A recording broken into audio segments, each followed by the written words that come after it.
살아계신 하나님 감사합니다. 오늘도 하루를 주시고 주신 하루를 예배로 시작하게 하시니 너무나도 감사합니다. 또한 우리 주님께서 예수 그리스도를 우리에게 주시고 예수 안에 있는 영원한 생명을 주셔서 너무나도 감사합니다.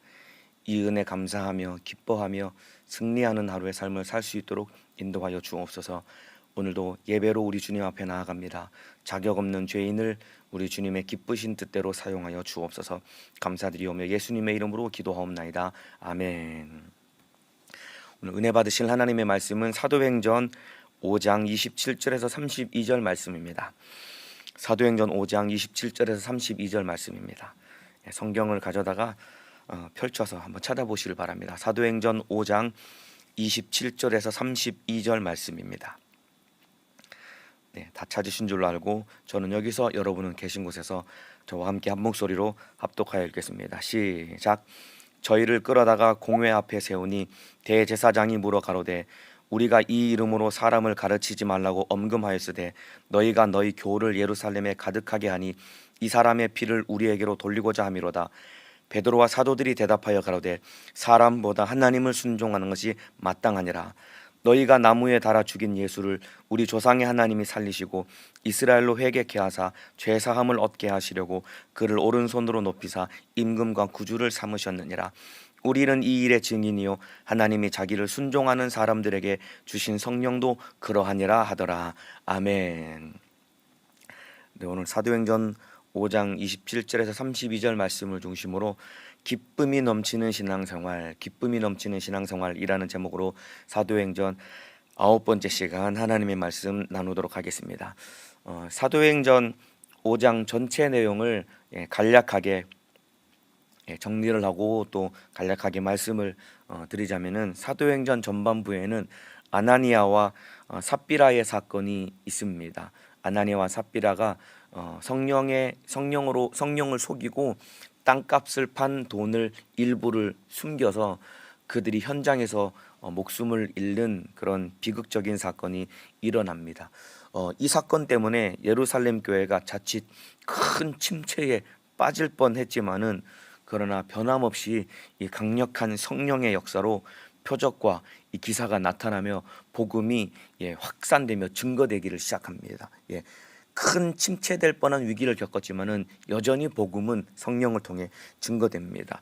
자, 사도행전 5장 16절에 그 내용이 기록되어 있습니다. 제가 읽어드리겠습니다. 예루살렘 근읍 허다한 사람들도 모여 병든 사람과 더러운 귀신에게 괴로움 받는 사람들을 데리고 와서 다 나음을 얻으니라. 여기 보면은 이 복음이 더욱더 확산되어 가는 그런 내용이 기록되어 있습니다. 예루살렘 근읍 허다한 사람들도 모였다라고 기록되어 있습니다. 그러니까 예루살렘뿐만 아니라 예루살렘 인근에 있는 이 지역 사람들까지 모여가지고 사도들을 통해서 질병을 고침받고 귀신이 떠나가며 그들에게 복음이 전해지는 역사가 일어나게 됩니다. 이 사도행전 5장 16절을 읽어보면은 마치 예수님처럼 제자들이 사역을 한 것을 볼 수 있습니다. 예수님이 가는 곳마다 인근에 있는 수많은 사람들이 모여서 병을 고침받고 귀신이 떠나가며 복음이 전해진 것처럼 사도들을 통해서도 예수님이 하신 그 일이 재현되면서 복음이 확산되기를 시작합니다. 이때 여러분 제자들이 상식적으로는 좀 이해가 안 되는 행동을 제자들이 하게 됩니다. 우리말로 표현을 하자면은 좀 요령껏 좀 눈치껏 복음을 전해야 되는데 또 우리식으로 표현하자면은 좀 지혜롭게 복음을 전하고 전도를 해야 되는데 막무가내식으로 이 복음을 전하는 겁니다. 그러니까 이 자기들이 복음을 전하는 이 사역을 대제사장들과 산헤드린 공회가 싫어하는 것을 뻔히 이들도 알고 있거든요. 사도행전 4장에 이들이 이미 한번 이 대제사장에게 붙들려 가지고 감옥에 갇혔던 이런 경험이 있었거든요. 그럼에도 불구하고 눈치껏 사역을 해야 되는데 전혀 눈치를 보지 않고 그럼에도 불구하고 복음을 전할 때 아니나 다를까 대제사장들이 이 사도들의 복음 전하는 사역을 굉장히 시기를 하게 됩니다. 그래서 다시 이들을 잡아서 옥에 가두게 됩니다. 사도행전 5장에 제자들이 두 번째 옥에 가두어지게 됩니다. 그런데 또 감사하게도 놀랍게도 그날 밤에 이 주의 사자 천사가 나타나서 제자들을 풀어줍니다. 감옥에 갇혀 있는 제자들을 천사들이 나타나서 풀어줍니다. 그러면서 제자들에게 하는 명령이 이 20절에 5장 20절에 제자들에게 이렇게 명령을 합니다. 가서 성전에 서서 이 생명의 말씀을 다 백성에게 말하라 하매라고 기록되어 있습니다. 그러니까 천사들이 제자들을 풀어주면서 가서 성전에 서서 이 생명의 말씀을 백성에게 다 말하라라고 천사가 제자들에게 명령을 합니다. 하나님께서 천사들을 통해 제자들에게 하시는 명령이죠. 이 말씀을 읽으면서 이 하나님의 어떤 마음을 제가 읽고 제가 마음을 알게 되었냐면은, 이 뻔히 잡히는 걸 알면서도 성전이라는 것은 대제사장과 사내들인 공회가 이 다스리고 관리하는 공간인데, 여기서 이 말씀을 전하라고 한 것은 이게 예루살렘에 주어지는 거의 마지막 기회였거든요. 사도행전 5장이 지나고 6장이 지나고 7장부터는 이 예루살렘 교회에 무서운 핍박이 이제 가해지게 됩니다. 그러면서 예루살렘에 전해지는 복음은 이제 거의 마지막 막바지에 다다르게 되는데, 우리 주님이 예루살렘과 온 유대와 사마리아와 땅 끝까지 내 증인 되라고 주님이 말씀하시는데, 이 천사가 사도들을 감옥에서 풀어내 가지고 성전에 서서 이 생명의 말씀을 다 백성에게 말하라고 한 것은 예루살렘에 주어지는 거의 마지막 기회였기 때문에 잡히게 되는 엄중한 상황임에도 불구하고 성전에서 복음을 전하라고 명령을 한 거예요. 그런데 놀랍게도 이 천사를 통한 하나님의 명령의 말씀을 듣고 제자들이 도망을 가지 않습니다. 아마 저 같았으면은 무서워가지고 도망을 갔을 텐데, 제자들이 도망을 가지 않고 다시 성전에 들어가서 복음을 전합니다. 그러니까 아니나 다를까 제자들이 또 다시 제사장들에게 붙잡히게 됩니다.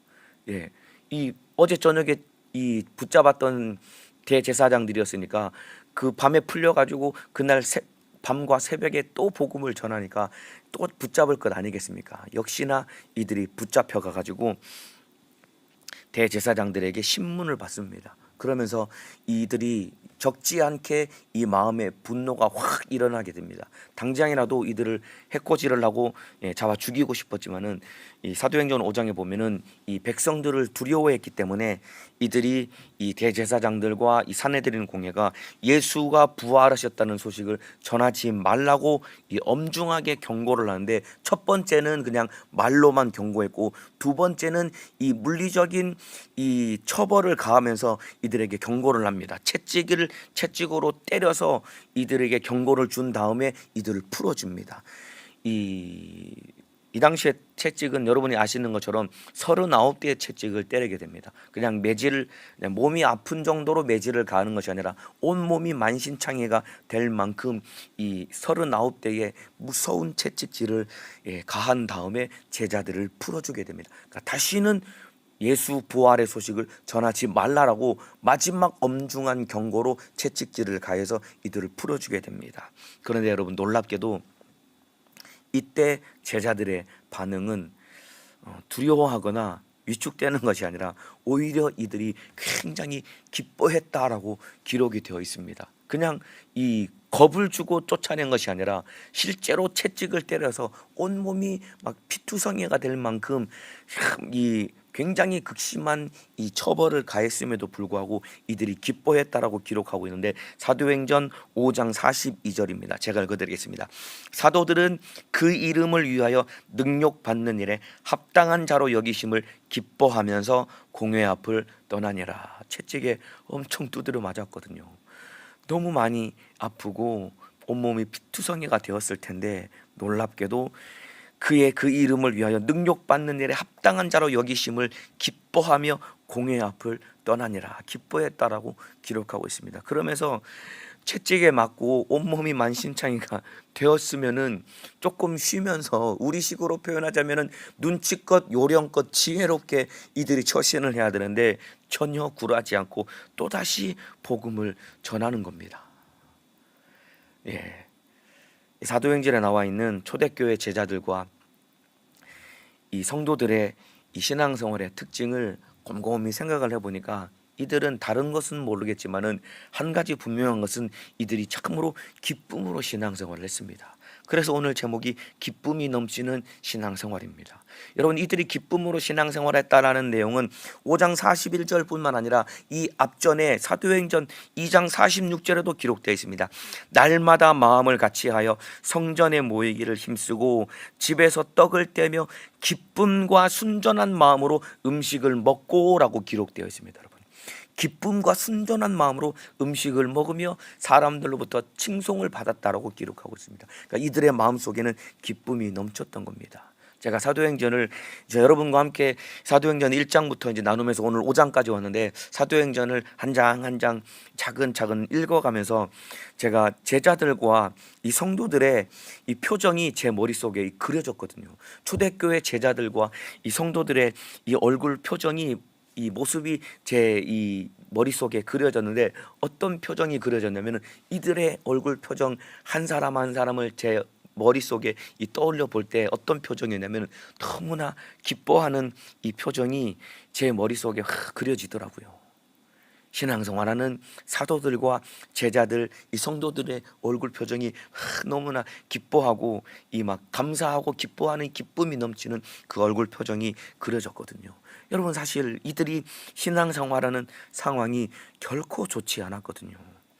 실제적인 핍박과 위협을 당하는 상황 속에서 이들이 신앙생활을 했습니다. 실제로 붙들려 가지고 매질을 당했다니까요. 실제로 이 감금을 당하고 위협 속에서 신앙생활을 했음에도 불구하고, 그럼에도 이들이 기쁨이 넘치는 신앙생활을 했거든요. 요즘 오늘 예배 드리시는 우리 성도님들, 여러분의 신앙생활은 어떠하십니까? 기쁨이 넘치시나요? 지금 여러분의 얼굴을 거울로 얼굴을 들여다보면은 여러분의 표정은 어떨 것 같습니까? 막 기쁨이 넘치는 표정일 것 같습니까? 물론 자다 일어났으니까 뭐 눈곱도 못 떼고 막 머리도 눌리고 그래서 자다 일어난 표정이겠지만은, 그러나 기쁨이 넘치는 얼굴 표정이냐 그렇지 않은 표정이냐는 거울을 보면은 금방 아는 것 아니겠습니까?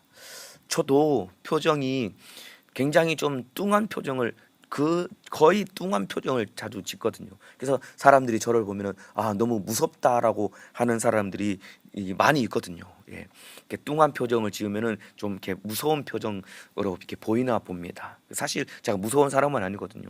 그것도 보면은 제 안에 막 기쁨이 막 넘친다면은 뚱한 표정을 짓는 것이 아니라 항상 입꼬리가 이렇게 올라가고, 이렇게 입꼬리가 올라가고, 항상 이게 눈꼬리가 이렇게 웃음을 지으면서 기쁨이 넘치는 얼굴로 신앙생활을 해야 되는데, 저도 늘 막 심각하고 늘 고민 많고 심각하게 신앙생활 이 사는 이 마음이 제 안에 많기 때문에, 제 안에도 이 사도행전의 초대교회 사도들과 이 제자들의 성도들의 이 신앙생활하는 표정을 확 떠올렸을 때 기쁨이 가득한 그들의 표정을 떠올린 반면에, 저는 그렇지 않은 제 모습을 많이 발견했거든요. 우리 안에 정말로 기쁨과 감사로 신앙생활을 해야 됩니다, 여러분. 여러분, 이들도 치열하게 영적인 싸움을 싸우면서 신앙생활을 했습니다, 여러분. 우리가 막 영적으로 치열하게 막 싸운다, 영적인 싸움을 막 마귀역사, 귀신 역사, 사단과 막 싸운다면서 막 그리스도의 좋은 군사로 막 싸운다고 막 치열하게 신앙생활을 한다고 하지만은, 여러분, 이들은 우리보다 더 치열한 영적으로 싸움을 싸우면서 신앙생활을 했는데, 이들 안에 기쁨이 넘치는 삶을 살았거든요. 그러니까 초대교회 제자들과 사도들의 얼굴 표정을 떠올려 보면은 막 기쁨이 넘치는 표정을 지었는데, 그런데 그에 반해서 저의 표정은 너무나 뚱하고, 어떤 때는 막 심각하고 고민이 넘치고 막 힘들어하는 표정을 지으면서 전혀 기쁨과는 상관없는 신앙생활을 제가 하고 있었거든요. 아무쪼록 우리 안에 정말로 주님이 주시는 기쁨을 넘치는 그런 신앙생활 하시기를 예수님의 이름으로 축복합니다. 제가 이번 주에 정말로 기쁨이 넘치는 두 사람을 제가 봤었거든요. 막 마음속에 기쁨이 막 충만한 두 사람을 만나는데, 첫 번째 사람은 누구였냐면은 어떤 남자 청년이었습니다. 그 남자 청년이 최근에 어떤 자매와 이 믿음 안에서 소개를 받고 교제를 하기를 시작했다라는 얘기를 들었습니다. 그래서 어떻게 잘 만나고 있나 너무나 궁금한 마음도 들고 해서 제가 카톡으로 그 남자 청년에게 제가 한번 물어봤습니다. 어떻게 아무개하고 교제한다고 소식을 들었는데 어떻게 잘 만나고 있느냐라고 물어보니까 여러분 글을 통해서 여러분 놀라운 대답이 돌아왔습니다. 카톡으로 뭐라고 저에게 대답을 했냐면은, 목사님, 저는 누군가를 사랑한다는 것이 이렇게 행복한 일인지 미처 몰랐어요. 그렇게 대답을 저한테 보내더라고요. 너무 막 좋아하는 마음이 막 감출 수 없는 그 감정이 카톡을 통해서 막 튀어나올 것처럼, 목사님, 저는 누군가를 사랑한다는 것이 이렇게 행복한 일인지 미처 몰랐어요. 그러면서 하는 얘기가, 제가 이 자매와 땡땡땡 아무개와 이 교제를 하면서 주님 사랑을 더 많이 알게 되는 것 같아요 라는 얘기를 들으면서 그 안에 너무나 막 기뻐하는 마음이 제 마음속에 막 부딪혀 오는데, 전부나 참 기쁨으로 사는구나 라는 것을 제가 느꼈거든요. 물론 이미 앞서서 인생을 살아가시는 인생 선배들은 이 얘기를 들으면서 그래 조금만 더 만나봐라 라고 그렇게 생각을 하시겠지만은, 지금 당장은 너무나 막 기쁨이 넘치는 이 마음을 제가 느꼈거든요. 왜냐하면 한 사람을 깊이 깊이 사랑할 때 그 넘쳐나는 기쁨이 있음을 제가 알게 되었거든요. 또 한 사람은 이 어느 이제 성도인데, 결혼을 한 사람인데, 이 자기 마음속에 누군가를 좀 도와줘야 되겠다라는 마음을 가졌다라고 하더라고요. 그러면서 어느 이제 후원하는 단체를 통해서 이제 우리나라보다 더 이제 못 사는 나라의 어린이 하나를 이제 후원하겠다고 마음을 먹고 어떤 단체를 통해 매달 정기적으로 후원하기로 결정했다라고 하더라고요. 그러면서 그 이제 아프리카의 어느 나라에 있는 이제 흑인 어린인데, 여자 아이인데, 그 아이와 이제 쉽게 말하면 자매 결연처럼 맺어져 가지고 그 아이에게 한 달에 한 번씩 이제 일정 금액을 후원해주고 그 아이의 얼굴과 사진과 이름을 받았다고 하면서 그 보내줬는데, 그 아이에게 한 달에 얼마씩 후원을 하게 되고 마음을 먹고 후원을 하고 사진을 받아봤는데 너무 막 마음이 기쁘다, 기쁨이 막 넘친다라는 얘기를 제가 들었거든요. 여러분, 이와 마찬가지입니다. 초대교회 성도들이 막 기쁨으로 신앙생활을 했던 이유는 이들이 예수님을 너무나 사랑했거든요. 초대교회 성도들과 사도들과 제자들이 기쁨으로 신앙생활했던 이유는 이들이 예수님을 너무나 사랑했고, 또한 성도 간에 진실하게 사랑하며 진실하게 섬기는 섬김이 있었기 때문에 이들의 마음속에 기쁨과 감사가 넘치는 신앙생활을 했던 것입니다. 여러분은 어떠십니까? 이들이 핍박과 환난과 고난이 있었지만은 이들 마음속에 주님을 뜨겁게 사랑하고 성도 간에 서로 사랑하니까 기쁨이 넘쳤던 것이다 이 말입니다. 아까 말씀드렸던 어떤 남자 청년이, 목사님, 누군가를 사랑한다는 것이 이렇게 기쁨인지를, 행복한 일인지 미처 몰랐습니다. 이 사람이 누군가를 사랑하게 되니까 행복하게 된 겁니다. 또 누군가를 도와주기로 결단하고 실질적으로 물질적으로 도와주고 베풀고 섬기니까 막 기쁨이 넘쳤다는 것과 똑같이 성도 간에 서로 사랑하고 주님 사랑할 때 기쁨이 넘치는 신앙생활을 할 수 있게 되는 것이다 이 말입니다.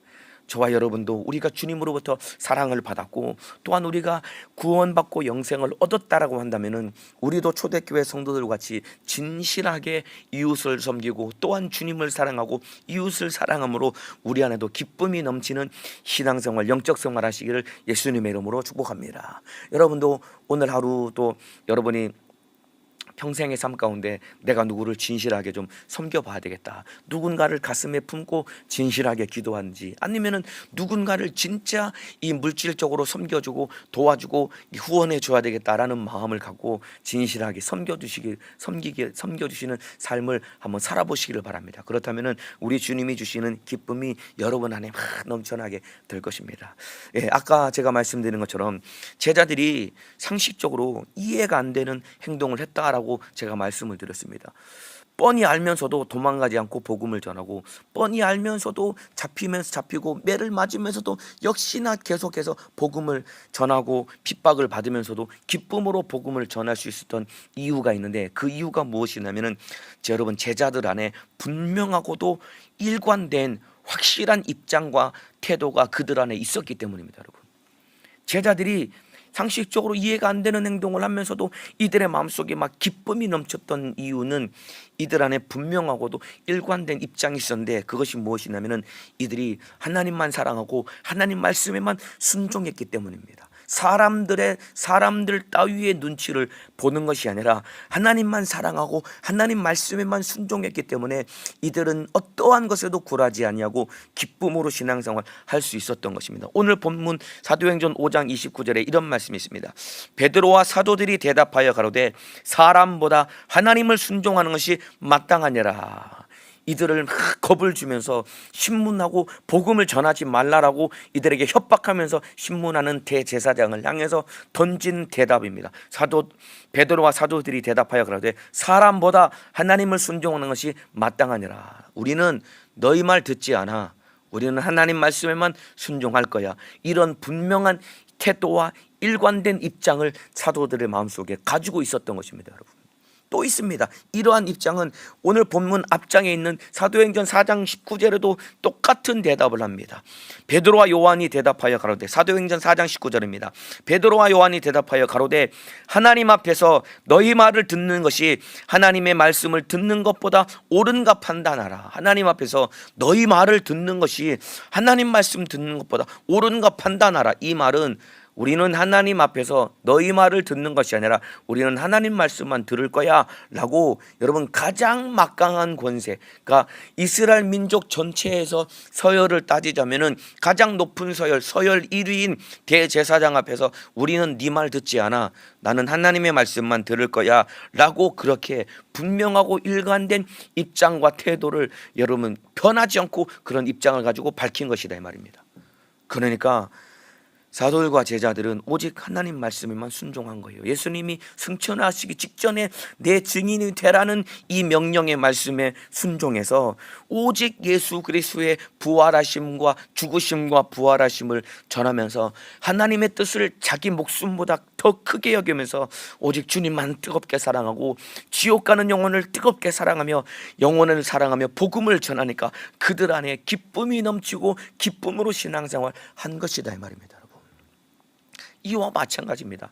우리가 이 땅에 살아갈 때 물론 여러 가지 생각하고 고려해야 될 것이 너무나도 많습니다. 생각해야 될 사람, 또 우리가 참으로 이 눈치 봐야 될 사람들이 너무나도 많지만은, 그러나 모든 고려해야 될 상황들, 모든 눈치 봐야 될 사람들을 다 내려놓고 오직 하나님 한 분만 바라보고 그분께만 겨냥해서 하나님의 뜻대로만 순종하며 살기로 결단하고 그분만 사랑하겠다고 사랑하며 살겠다고 결단하면은 여러분, 우리 안에 어떠한 것도 빼앗아갈 수 없는 진실한 기쁨이 우리 안에 넘쳐나게 되는 것이다 이 말입니다. 그래서 사람 눈치, 상황과 환경을 고려할 것이 아니라 우리 주님 말씀만 붙들고 주님 뜻에만 순종하며 살아가시기를 예수님의 이름으로 축복합니다. 여러분, 그러니까 제자들이 여러분 복음을 전하다가 감옥에 갇히고, 그러니까 하나님의 은혜로 또 풀려났음에도 불구하고 또다시 도망가지 않고 복음을 전하면서 성전에서 복음을 전하면서 다시 잡힐 것을 각오하면서 복음을 전하는 삶을 살아갈 수 있었던 것은, 여러분, 왜 그러냐면은 이들은 분명한 입장을 가지고 있었기 때문입니다. 분명한 태도를 가지고 있었기 때문입니다. 오직 하나님 말씀에만 순종하고 하나님의 뜻대로만 살기로 각오와 결단을 가졌기 때문에 이들은 어떠한 것에도 굴하지 않고 주님의 뜻대로 순종하는 삶을 살았다 이 말입니다. 뒷일을 걱정하지 않았어요. 이들이, 여러분, 뒷일을 걱정하지 않았습니다. 우리 예수님이 말씀하셨죠. 아무것도 염려하지 말라고 살아생전에 예수님이 제자들에게 가르쳐 주셨다 이 말입니다. 제자들은 이 가르침을 마음에 깊이 새기고 염려하지 않고 뒷일을 걱정하지 않고 그저 주님이 가라고 하면 가고 서라고 하면 서고 하라고 하면 하고 하지 말라고 하면 하지 말라고 하는 이 주님의 뜻에 온전하게 순종을 했다 이 말입니다. 마태복음 6장 33절 34절에 이렇게 기록되어 있습니다. 우리 주님의 가르침입니다. 34절에 그러므로 내일 일을 위하여 염려하지 말라. 내일 일은 내일 염려할 것이요 한날의 괴로움은 그날의 족하니라. 내일 일을 염려하지 말라라고 주님이 말씀하셨습니다. 그러면서 너희는 먼저 그의 나라와 그의 의를 구하라. 그리하면 이 모든 것을 너희에게 더하시리라. 우리 주님이 염려하지 말라고 말씀하신 그대로 제자들이 뒷일을 걱정하지 않는 거예요. 주님 뜻대로 살아가고 순종하는 일에 뒷일을 걱정하지 않고 내일 일을 염려하지 않고 그냥 주님의 뜻대로 순종하며 살아가는 거예요. 그러니까 기뻐하지 않을 수가 없는 거죠. 주님에게 모든 것을 맡기고 그저 주님 뜻대로 살아가고 내일 일을 염려하지 않으니까 기뻐할 수밖에 없는 겁니다. 그러니까 복음을 전하다 감옥에 갇히는 것도 주님의 뜻이요, 풀려나는 것도 주님의 뜻이요, 죽고 사는 것도, 죽고 사는 문제도 다 하나님의 뜻이기 때문에 주님께 다 맡긴 것이다 이 말입니다. 고민이 없는 겁니다. 이와 같이 여러분, 저와 여러분도 우리가 염려하고 고민하고 근심하고 걱정하는 문제를 다 주님께 맡겨야 됩니다. 우리 주님이 너희 염려를 주께 맡기라고 했습니다. 아무것도 염려하지 말고 오직 모든 일에 기도와 간구로 너희 구할 것을 감사함으로 기쁨으로 주님께 아뢰라고 주님이 말씀하셨다 이 말입니다. 여러분, 우리가 붙들고 염려하고 근심한다고 문제가 해결되는 게 아닙니다. 여러분, 기도로 주님께 맡겨야 됩니다. 더 이상 염려하거나 근심 걱정하지 말아야 됩니다. 우리가 진짜 마음을 쏟아야 될 문제는 내가 주님의 뜻대로 살겠다고 각오하고 결단한 이 마음을 붙들고 주님 뜻대로 살아가는 일에 더 마음을 쏟으려고 여기에 우리의 생각이 집중되어야지, 주변에 있는 문제들 때문에 염려하고 근심하고 걱정하니까 주님 뜻대로 사는 일에 발목 잡혀서 더 주님 말씀대로 순종하는 일에 우리가 나를 내어드리지 못하는 것이다 이 말입니다. 그러니까 여러분이 가지고 있는 많은 문제 있을 것입니다. 제 안에도 여러 가지 많은 염려, 근심, 걱정, 나는 앞으로 무엇을 해야 되나, 내 인생은 어떻게 살아가야 되나, 이런 많은 근심, 걱정이 있지만 그런 거 다 내려놓고 나는 어떻게 더 주님 뜻대로 순종해야 될 것인가, 이러한 것에 더 마음을 쏟고 여러분도 여러분이 가지고 있는 염려, 근심, 걱정 문제 다 주님께 기도로 맡기고 주님 뜻대로 순종하며 나아가시기를 예수님의 이름으로 축복합니다. 제자들도 복음을 전하다 감옥에 갇히는 것도 주님의 뜻이요, 풀려나는 것도 주님의 뜻이요, 죽고 사는 문제도 하나님의 뜻이기 때문에 주님께 다 맡기니까 염려하지 않고 기쁨으로 살아갔다 이 말입니다. 자, 여러분, 대제사장들과 산헤드린 공회가 이 제자들의 복음 증거를 막 억지로 막으려고 할 때, 이때 여러분, 가말리엘이라는 사람이 믿음의 고백과 같은 대답을 이들 앞에 내어놓습니다. 여러분, 가말리엘이라는 사람은 여러분 잘 알듯이 사도 바울의 이 제자입니다. 스승입니다. 스승.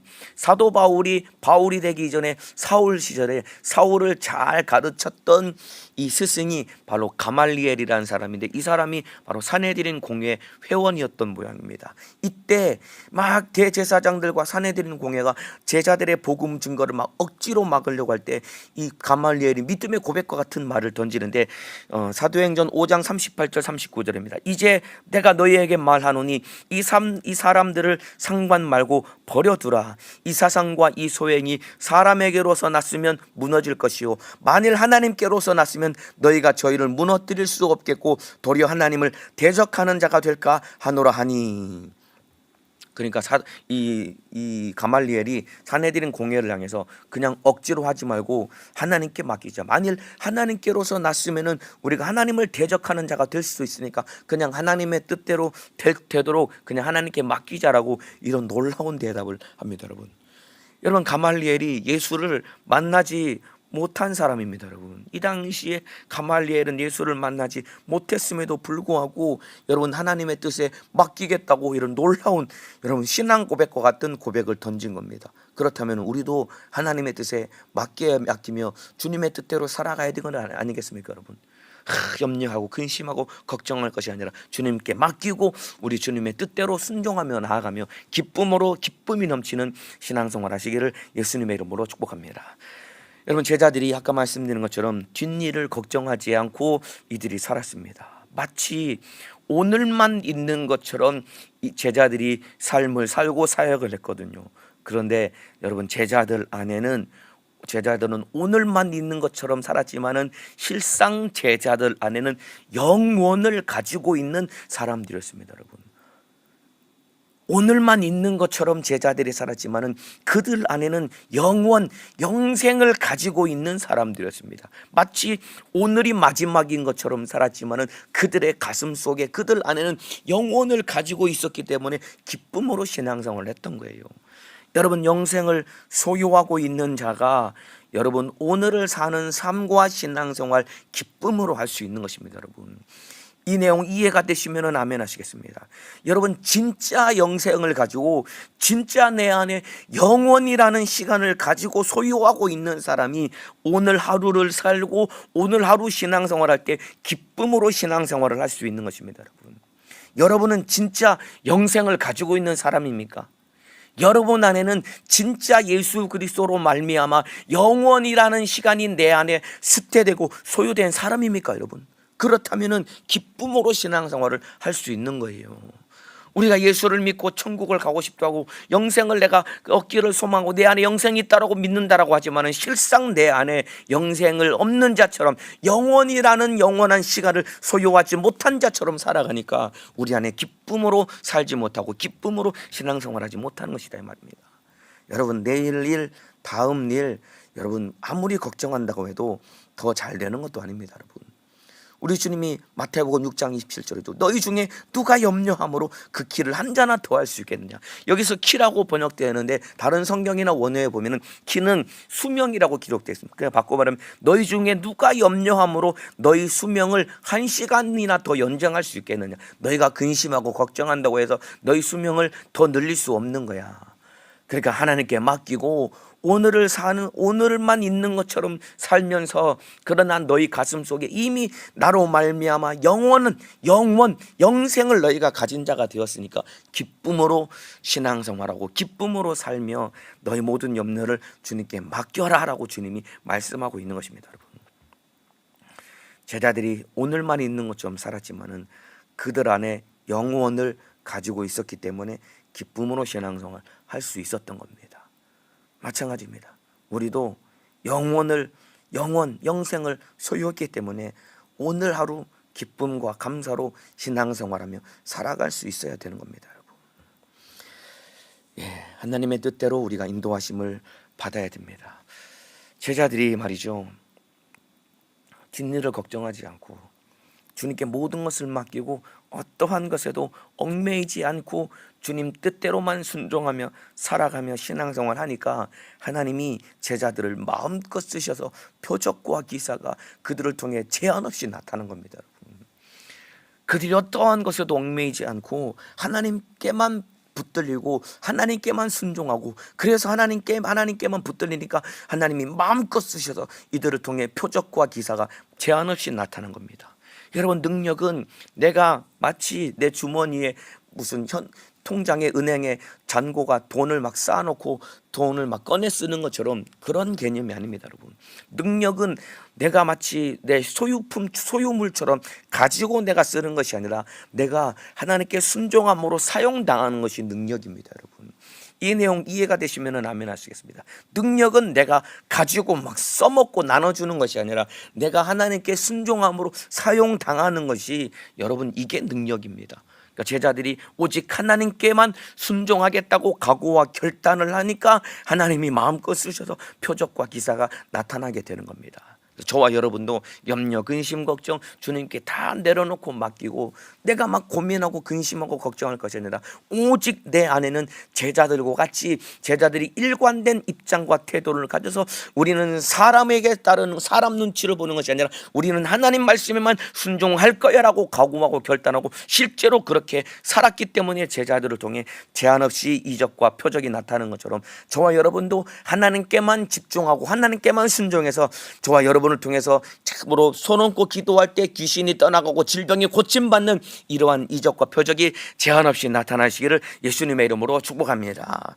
여러분, 이 씨 뿌리는 비유가 있죠. 마태복음, 마가복음 4장에 보면은 씨 뿌리는 비유, 4가지 밭에 씨 뿌리는 비유가 있는데 여기 보면은 이 돌밭과 가시떨기밭이 나오는데 돌밭과 가시떨기의 밭의 특징은 무엇이냐면은 이들이 말씀을 받아들이고 믿기는 믿었습니다. 그런데 예수를 믿노라 하지만은 이러저러한 것에 얽매여 있으니까 결국 열매를 맺지 못하는 밭이 바로 이 돌밭과 가시떨기밭인데 어찌 보면 우리의 마음가짐과 지금 신앙생활이 이런 밭일런지도 모릅니다. 제가 마가복음 4장 16절 이하에 네 가지 밭 중에 돌밭과 가시떨기밭의 특징에 대해서 제가 다시 한번 읽어드리겠습니다. 마가복음 4장 16절입니다. 또 이와 같이 돌밭에 뿌리웠다는 것은 이들이니 곧 말씀을 들을 때에 즉시 기쁨으로 받으나, 말씀을 받아들인 거예요. 예수를 믿은 겁니다. 그 속에 뿌리가 없어 잠깐 견디다가 말씀을 인하여 환난과 핍박이 일어나는 때에는 곧 넘어지는 자요. 곧 환난과 핍박이 일어나니까 넘어지는 겁니다. 그러니까 예수님께만 집중하고 하나님께만 순종하겠다고 각오와 결단해야 되는데 환난과 핍박이 오니까 넘어지는 겁니다. 또 어떤 이는 가시떨기에 뿌리운 자니 이들은 말씀을 듣되 세상의 염려와 재리의 유혹과 기타 욕심이 들어와 말씀을 막아 결실치 못하게 되는 자요. 환난과 핍박, 세상의 염려, 재리의 유혹과 기타 욕심이 막 들어오니까 말씀을 들어도 자라서 열매를 맺지 못하는 겁니다. 이와 마찬가지입니다. 우리가 예수를 믿노라고 하지만은 여러 가지 염려, 근심, 걱정, 욕심과 세상의 재리에 대한 근심, 걱정이 우리를 억누르고 억압하니까 이런 것들에 대한 염려, 근심, 걱정 때문에 더 주님 앞에 나아가지 못하고 열매 맺지 못하고 주님 뜻대로 신앙생활을 하지 못하는 겁니다. 그러니까 당연히 기쁨도 없고 얽매이듯이 신앙생활을 하는 겁니다. 기쁨이 넘치는 신앙생활 하시기를 예수님의 이름으로 축복합니다.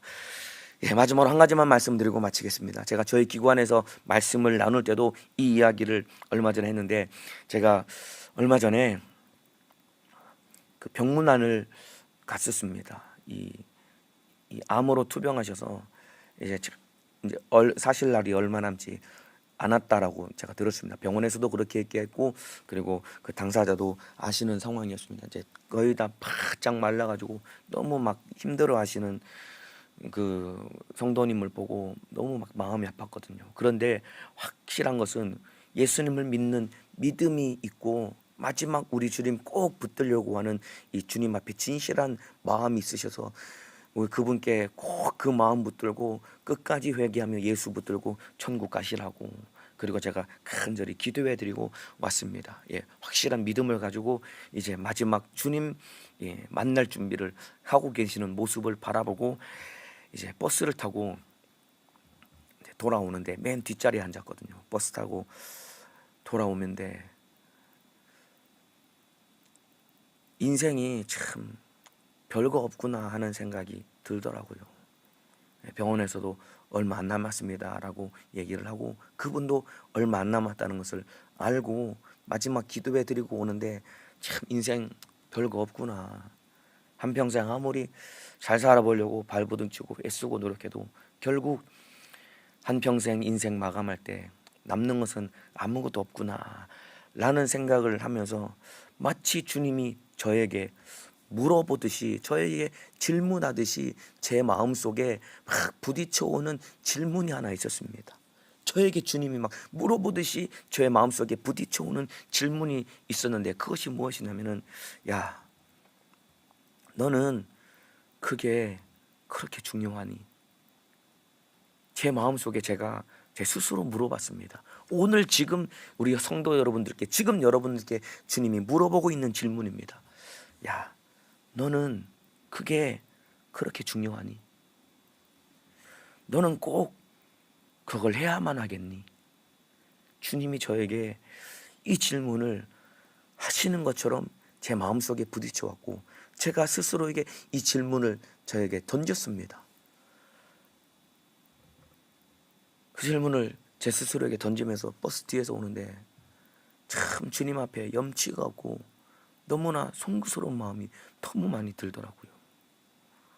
어찌 보면은 정말 죽음 앞에 아무것도 아닌데 그것 그냥 붙들고 너무나 무가치하고 무의미하고 오히려 내 영혼에 너무나도 참으로 쓸데없는 일이고 오히려 내 영혼에 참으로 해가 되는 그런 일들이고 문제들인데, 내가 그것 붙잡고 그것을 의지하며 살아가려고 하는 제 모습을 바라보면서 너는 그게 그렇게 중요하니? 너는 꼭 그걸 해야만 하겠니? 라는 질문을 제 스스로에게 던지면서 참 많이 회개하면서 버스 맨 뒷자리에서 회개하면서 제가 돌아왔거든요. 여러분은 어떠십니까? 오늘 이 새벽에 우리 주님이 여러분에게 이런 질문을 던지십니다. 야, 너는 그렇게 중요하니? 너는 꼭 그걸 해야만 하겠니? 여러분의 가슴 속에 우리 주님이 그렇게 질문을 던진다고 한다면은 여러분은 어떤 생각이 드시고 주님 앞에 어떠한 대답을 하시겠습니까? 저와 여러분 한평생 인생 살아갈 때 결국 마지막 목숨이 마감될 때 남는 것은 아무것도 없더라고요. 나와 주님과의 관계 이건 하나만 남는 것이고 내가 주님 사랑받고 내가 주님 사랑하는 이것 하나만 남는 것입니다. 주님 사랑 뜨겁게 받고 주님 뜨겁게 사랑하며 하나님의 뜻에만 순종하며 우리 주님 한 분으로만 기뻐하며 살며 신앙생활 해야 되는 것입니다. 야, 너는 그게 그렇게 중요하니? 너 꼭 그걸 해야만 하겠니? 오늘 여러분에게 이 질문을 던지면서 내가 붙들고 있는 것, 하면 안 되는 것을 여전히 붙들고 하고 있는 것, 여러분이 알고 주님이 알고 있습니다. 오늘 그런 거 다 내려놓고 이제 나는 주님께만 순종하겠습니다. 내 염려, 근심, 걱정 다 주님께 맡기고 이제 주님 한 분으로만 기뻐하며 신앙생활 하겠습니다. 오늘 제목과 같이 기쁨이 넘치는 신앙생활, 기쁨이 넘치는 오늘 한날의 삶, 평생의 삶이 되시기를 예수님의 이름으로 축복합니다. 기도하겠습니다. 아픈 사람은 아픈 곳에, 문제가 있는 사람은 가슴에 손을 넣겠습니다. 우리 주님 감사합니다.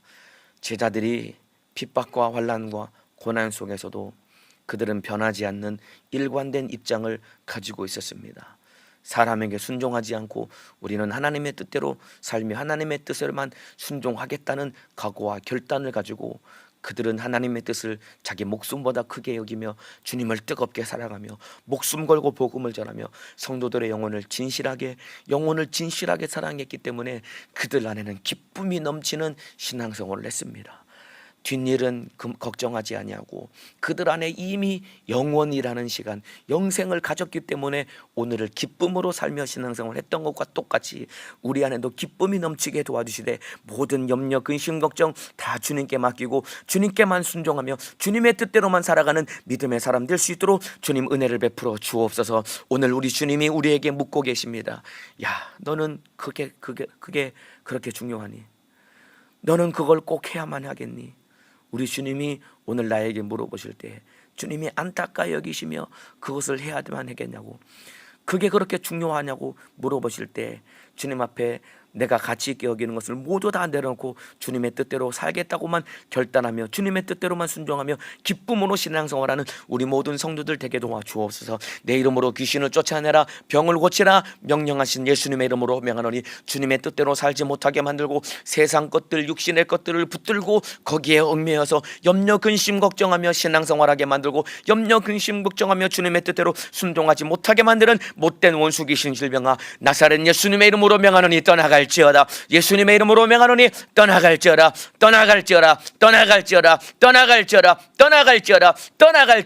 우리 주님 나간 귀신은 다시는 들어오지 못하도록 예수님의 이름으로 권세로 지켜주시고 오늘 하루도 기쁨과 감사로 신앙생활에 승리할 수 있도록 은혜를 베풀어 주옵소서. 우리 성도들 한 사람도 코로나 바이러스에 감염되지 않게 하시고 주의 사자도 강건하게 사용하여 주옵소서. 두 손 높이 들고 주여 삼창하고 기도하시겠습니다. 주여, 주여, 주여.